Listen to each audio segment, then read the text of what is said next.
عندي عاملة هي من الجنسية الإثيوبية. ما لقيت الخاتم، أنا يوصل 5000 ريال الخاتم، بس الخاتم مرة عريض مرة وزن.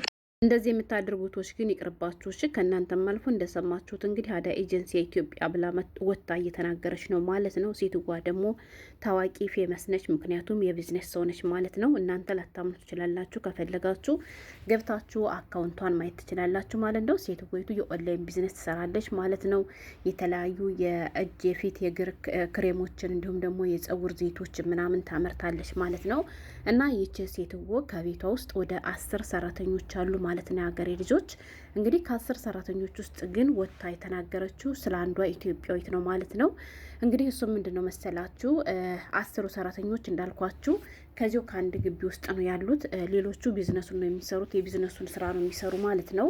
ይችኛዋ ሰራተኛ ግን ምንም እንኳ ከቢዝነሱ አንዳንዴ አብራ ብትሰራም ከካርቶኑ ከዘይቱ ጋር አብራ ብትቀላቀልም ነገር ግን ቋሚ ስራዋ የቤቱ ስራ ነው ማለት ነው። እንግዲህ ስትናገር እንደሰማት ከሆነ ይችን ሰራተኛ ከሌሎቹ ሰራተኞች ለይቼ በጣም ነው ወዳት፣ በጣም መልካም ልጅ ናት፣ በጣም ጥሩ ልጅ ነች፣ ታማኝ ነች ብላ ነበር የጀመረችው ማለት ነው የሀገሬ ልጆች።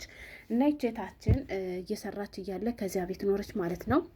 እንግዲህ መዳም ስትናገር እንደሰማት ሰራተኛዬ ከሌሎች ሰራተኞች ትለያለች እና ክፍሌን አምኜ ማስገባት ካሉት ሰራተኛ ውስጥ ሁሉ እሷን ብቻና ብቻ ነው ብላለች ማለት ነው። የልጆችን ክፍል፣ የልጆችን ከበት፣ የኔን ከበት እያንዳንዷን ስልሳሌን፣ ሀብሌን፣ ሀተሜን ያለችባትን ሁሏን ነገር ለይታ ቦታዋን የምታውቃት እሷና እሷ ብቻ ነች። ምክንያቱም በጣም ታማኝ ሰራተኛ ስለሆነች ነው ያለችው ማለት ነው ሀገሬ ልጆች።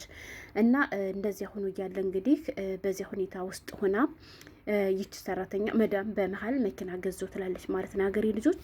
እና መኪና ስገዛ ካዳ ሰያራ ካም ቤዛት ያህድ ምናምን ነገር ብላ ጠየቀችኝ ትላለች ማለት ነው።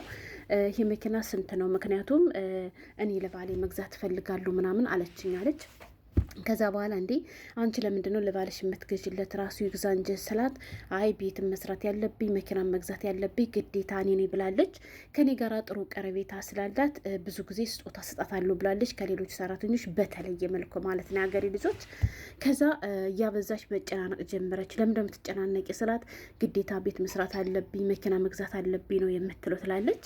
ከዛም ለሌሎቹ ሰራተኞቼ ደሞዝ ሳልጨምር ለሷ በዛ ያለ ደሞዝ ጨመርኳት ነው ያለችው ማለት ነው። ከዛ ያንን ደሞዝ የጨመርኩላት ደግሞ ከኔ ጋራ ጀማይ ወይም ደግሞ እቆብ እንድትገባ ፈልጌ ነው ትላለች ማለት ነው ሀገሬ ልጆች። ከዚያ እቆብም እየገባች እቆብም ገብታ ከሷ ጋር ብር መሰብሰብ ቻለች ብላለች ማለት ነው። ከዛ በዚህ መሀል እንግዲህ ሆኖ እያለ መኪናውም ሳይገዛ ቤቱም ሳይገዛ ምን ተፈጠረ መሰላችሁ? ይች ሰራተኛ ለካ የምታምናት እሷ እንዳለችው ነው እንግዲህ፣ እኔ አይደለም ያልኩት የሀገሬ ልጆች። ደግሞ እኔ እንዳትሳደቡ እናንተ እኮ እኔ ለራሳችሁ ብዬ ነው። ምክንያቱም ስትታመኑ ታመኑ። እሺ መታመን ለራስ ነው። እውነቴን ነው የምላቸው እውነት። ከዛ ይሄ በዚህ ሁኔታ ውስጥ እያለ እንግዲህ ወይዘሮ ሸቃሊት ምን ትላለች መሰላችሁ? ኢጃዛ ልወጣ ነው አለች። ድንገት ተነስታለች ማለት ነው መዳም።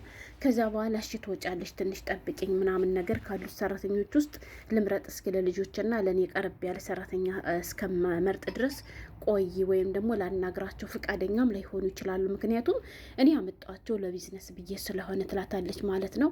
እሷ ደግሞ ካልወጣው ብላ ፍጥርቅ ትላለች ማለት ነው። ከዛ ያች መዳም እንዴት ከመሬት ተነስታ ሄድ ልትል የቻለች? ኢጃዛ ወታ ማታውቅ ልጅ ምናምን አልኩኝና ቀይን መፈታተሽ ጀመርኩኝ ትላለች ማለት ነው።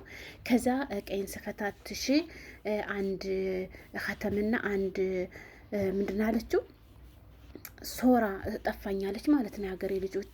እንደሰማችኋት ኸተሙ በጣም ውድ ነው፣ በጣም እንትን ብዙ ግራም ነው ብላለች ማለት ነው። እንደሰማችኋት 50 አልፍ ብላለች ማለት ነው። 5000 ሪያል የሚጨርስ ነው ኸተሙ ብላለች። እንግዲህ ምን አይነቱን እንደሆነ አላውቅም፣ በጣም ኪሎ የመታ ነው ብላለች።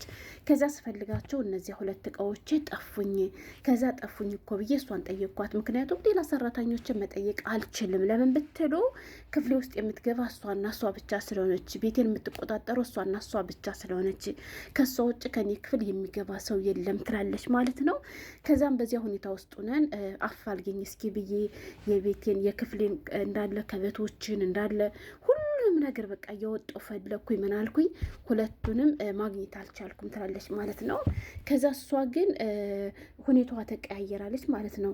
ለምሳሌ ማጥባ ከኔ ጋር ከሆነች አሁንም ቅድምም መሄድ መምጣት ነው እንጂ እኔ እንደፈር ብላ ማየት እንኳን ራሱ አትችልም ትላለች ማለት ነው። ከዛ በቃ ሳይገኛት ሄጅም ስላት በመጨረሻ ምን አደረገች መሰላችሁ? ሶራ ያለችውን ማለት ነው። ይሄ ከእጅ የሚለበስ የለም እሱን ማለት ነው። አመጣችና የታስቀምጠዋለች ሀገሬ ልጆች አለች። ከበት ውስጥ አስቀመጠችው አለች። ከዚያ ከበት ውስጥ አስቀምጣ መዳም ሀሰልቲ ወላ መሀሰልቲ ብላ ጠየቀችኝ።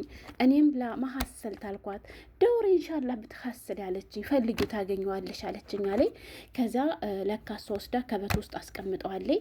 ከዚያ እኔ ከበቱን እንድከፍት እሷ ወደ ከበቱ ጠጋ ጠጋ ትላለች። ከፍታ ከዚህ ነው ይሄ ወይ ብላ እንዳትል አንቺ ነሽ ያስገባሽው እንደምላት ስላወቀች ብቻ እኔ ወደዚያ ተጠግቼ እንድከፍተው የሆነ ሀረካት ነገር ታደርግ ነበራለች ማለት ነው ሀገሬ ልጆች።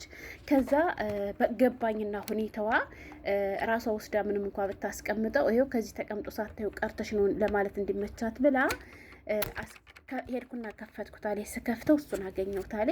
ይሄ ስታገኘ ምናምን ነገር አልኳት አለ። ደስ አለሽ ምናምን እያለ እሷ ፊቷ በደስታ ተሞላ ምናምን ነገር ትላለች ማለት ነው። ይሄ ስታገኘ ከተሙ ይታል ታዲያ ከተሙን ማፋልግኝ አልኳት አለች ማለት ነው። ከዛ ያን ህተም ቢፈለግ ሳይገኝ ቀረ ማለት ነው ሀገሬ ልጆች፣ ሳይገኝ ቀረ። እሷም ደግሞ ኢጃዛ ካልወጣው እያለች ትበጠብጣለች አሉ። ከዛ በኋላ በቃ እሺ ብዬ ኢጃዛውን ፈቀድኩላት እያለች ነው ማለት ነው ሀገሬ ልጆች። አረ እንደዚህ ያለው ውርደት እንደው በዘር ማንዝራቸው ይድረስ። እውነት በጣም ከባድ ነው። ተው እንደሰማችኋት ወላይ መግቢያ ላይ እንዳልኳችሁ ሀዳ ኤጀንሲ የኢትዮጵያ ብላለች። ገብቷችኋል? ስሟን ጠንቅቃ ታውቃታለች። ስሟን አይደለም የጠራችሁ፣ በስንት ሚሊዮን የሚታይ ሰው ቪዲዮን አይቶታል ማለት ነው የሀገሬ ልጆች። ያ ማለት አንዲት ባለየ በሰራችሁ ስህተት ሌሎቻችንም ልንሰደብ ነው ማለት ነው።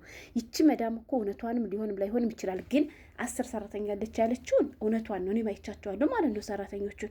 ግን ይቺ ሰራተኛ እውነት እንደዚህ አድርጋባታለሁ አላቅም፣ ግን ብቻ እሷ ተደርጎብኛል ብላ ወታ እየተናገረች ነው ማለት ነው።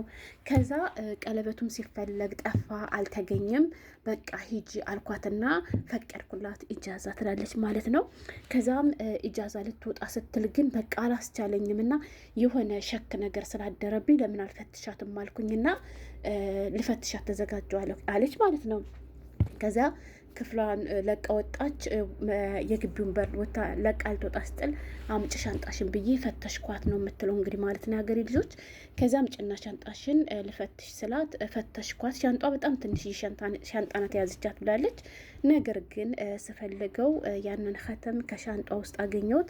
ከሷ በላይ እኔ ያዘንኩኝ፣ ከሷ በላይ እኔ ቅስሜ የተሰበረ። ምክንያቱም ከ10 ሰራተኞች ሁሉ አብልጤ የሚወዳት ሰራተኛ እንደዚህ ታደርገኛለች ብዬ ባልጠበቅኩት መንገድ አምኜ ከበቴን ክፍሌን በሙሉ ለእሷ አስረክቤ፣ እሷ ግን እንደዚህ አደረገችኝ።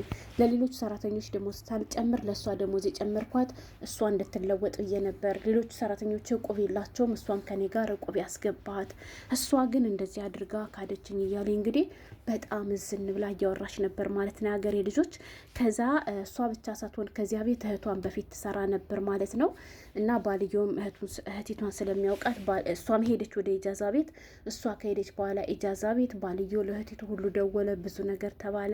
ናህና እኮ ነሐብኩም እንቱን ትሎች ተሰዎች ምናምን ነገር ብሎ እህቲቱም ሰደባት። እህቲቱም ራሱ ወደኛ ልትመለስ የነበረው ሁለተኛ የእነሱን ቤተሰብም አልፈልግም ብዬ ለአንድና ለመጨረሻ ጊዜ ከነሱ ጋር የነበረኝን ግንኙነትም አቆምኩኝ እና ለምንድን ነው የምንወዳቸውና የምናቀርባቸው ሰራተኞቻችን እንደዚህ የሚያደርጉን? እኔ ብቻ ነኝ ወይስ ሁላችሁም ናችሁ ብላ እንግዲህ ለተመልካቾቿ እንደ ጥያቄ አድርጋ አቅርባለች ማለት ነው። ብዙዎች እንግዲህ በኮመንት እየሰደቡን ነበረ። እውነት ለመናገር ብዙ ጊዜ በስርቆታ እንታወቅም ነበረች፣ ግን አዋረደች።